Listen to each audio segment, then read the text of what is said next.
Hello, so today we're going to be talking about logarithms. So we're going to learn some basics with them and learn what they are. We're going to learn how to rewrite logarithms in exponential form, or if we have an exponential, we can write it into logarithm. And then we're going to talk about solving simple logarithmic equations. All right, so if we take a look here, I put up a picture here of this graph here. I had to present the table on it, but it is, let's see if I can write. This one is y to the 2x. I'm sorry, y equals 2 to the x. So when we look at that, we know that's an exponential function. So we have our table over there. So the inverse of an exponential function is a logarithm. So that black graph down here is the inverse of this equation right here. So if we look at that, what that means is that our x and y values should be flipped around. So I'm going to start with this point right here, 0, 1. Well, there's 0, 1. So for it to be an inverse, it would have to be at 1, 0, and we can see that one is. So this one, 1, 2, if that was in our inverse, we'd have to flip them. So it'd be over 2, up 1.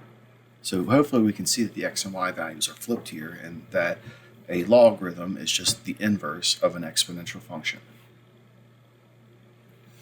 So we have this rule about rewriting. So sometimes it might be better to have a logarithm move changed into an exponential or vice versa. So this is the rule we have to use. So looking at our variables here, we have to remember that b is greater than 0. B cannot be 1. So let's take a look at this and kind of read through it. So this is saying log base b of n is equal to p if and only if b to the p is equal to n. So that's how we would use the rule to rewrite them. So, and we have to remember that b has to remain greater than 0 and b cannot be negative 1. And n should be positive as well. So this number here should be positive as well. So, there we go. Let's put that in there. All right. So let's go through and try to rewrite this. So if we look at this rule, it might look kind of confusing, but really all we got to remember is 3 words. First, last, middle. Oops. So hopefully that'll help us remember how to rewrite them. So if we want to go from we're going from exponential to logarithmic first. So if we want to go from here to this form, we start with the first number. We write the word log down. And we start with the first number, 2. So log base 2. And then we say of the n value. Well, the n value is the last number, 8. So log base 2 of 8 is equal to middle. The middle number in this situation is a 3. So that's how we can rewrite them. First, last, middle. So let's try another one. So I want to rewrite this in logarithmic form. So I'm going to say log base 4 of the last number, 16, is 2. So log base 4 of 16 is 2. First, last, middle. All right, this one, just to remind you that if you have a number with a negative exponent, to make that exponent positive, you have to flip it. So if it's in the numerator, you have to put it in the denominator. If it's in the denominator, you have to put it into the numerator to make it positive. So we can see that if I wanted to make sure this actually worked, we could say, well, this is 1 over 2 to the third. 2 to the third is 8, so 1/8 equals 1/8.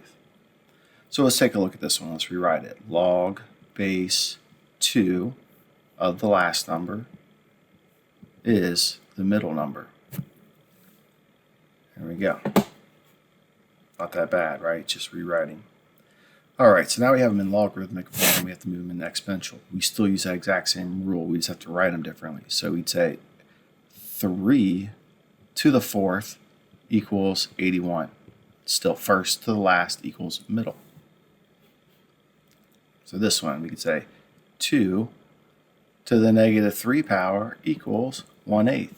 And again, we know that's true because we can move that negative, or the 2 to the negative 3 into our denominator to make it 1 over 2 to the third, which equals 1/8. So first, last, middle. That's all you got to remember. All right, so you might come across some equations sometimes where you have to, they may look really complicated, but they're really not that bad if you rewrite them. So let's take a look at this problem here. If we want to solve this for x, we probably should start off by trying to rewrite it. So I'm going to go first number to the last number equals the middle number. Well, now it's super easy, right? X equals 36, and we're done. So rewriting the logarithms when you're having trouble will make your life a lot easier. So let's take a look at another type of problem that might be a little bit trickier for some people. So this one, again, it's in logarithmic form, so we probably should try rewriting it. So I'm going to say 5 to the y, first to the last, equals the middle.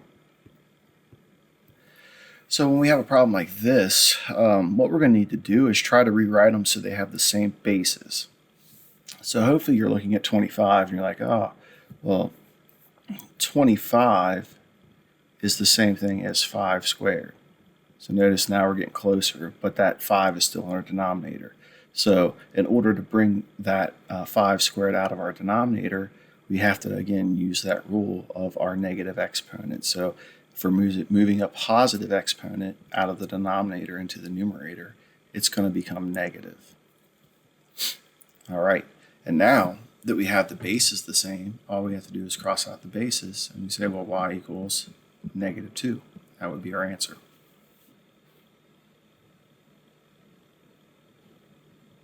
So again, you want to rewrite them so they have the same base. And if the base ends up in the denominator, you're going to change the sign of that exponent when you move it into the numerator so you can cross out the bases. All right, so here's another example of something you might run into. This is just saying work it out. It's just missing, the variable of what it equals. So you can set it equal to whatever you want. So now I can say, well, 3 to the x power equals 27. And now I got to do the same thing. So 27 is 3 to the third power. And cross those out because bases are the same. So x equals 3.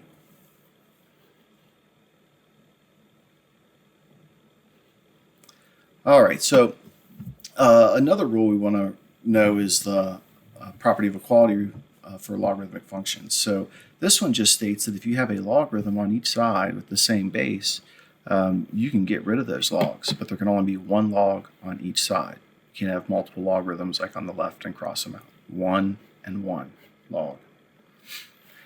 So let's take a look at this problem here. So notice this one has a log base 3 on both sides. So all we have to do is say, well, they're done. So we can get rid of those, and then we can say, well, let's get all the x's to one side. And then let's get all the numbers to the other side. Oops. There we go. So 4x minus x is 3x. And then 1 minus 10 is -9. So now I have to divide both sides by 3. And we get x equals -3.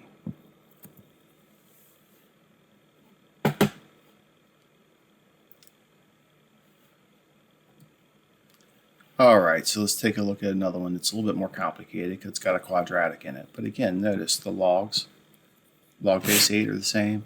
So now we've got x squared minus 14x equals 5x. Well, hopefully by now you realize that every time we get a quadratic, we're going to want to try to factor it. So we have to get it equal to 0. So I subtract 5x from both sides. And now I'm going to find the two numbers that multiply together to give me -14. But add up to be -5, and that would be a -7 and a +2. All right. So now, this one, let's see what we got. We got to set x minus 7 equal to 0, and x plus 2 equal to 0. So we add 7 to both sides. We get x equals 7. We subtract 2 from both sides. And we get x equals -2. All right, so we have two solutions here. Now, It could have two solutions. I'm not saying it doesn't, but we had a rule that I kind of ignored in the last problem. I didn't catch that it came out to be negative, but we're going to talk about that now. Remember, our rule for logarithms is that we don't ever want these values to be negative. So when we look at that, when we got two answers there, we should check them and say, well, do we plug in 7? 7 will give us a positive. 7 here will give us a positive. But if we plug in the -2 here, we get a negative.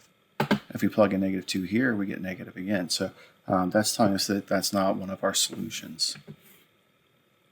So again, on the last problem, this one could actually say no solution here because it creates a negative value up here for us. All right.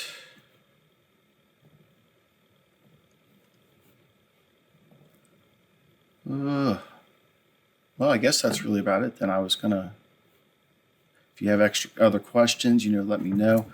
But that's how we're going to start off with solving logarithms. So again, let's talk about why this can't happen. So when we had something like this, we would set it equal to a variable and let's rewrite it. 2 to the x equals the middle. So this is why you can't have negatives there, because it is impossible to plug an exponent in for 2 and expect it to turn out negative. It's never going to become negative. It's either going to get way, way, way big or very, very small, but never negative. So that's why we can't ever have a negative right there.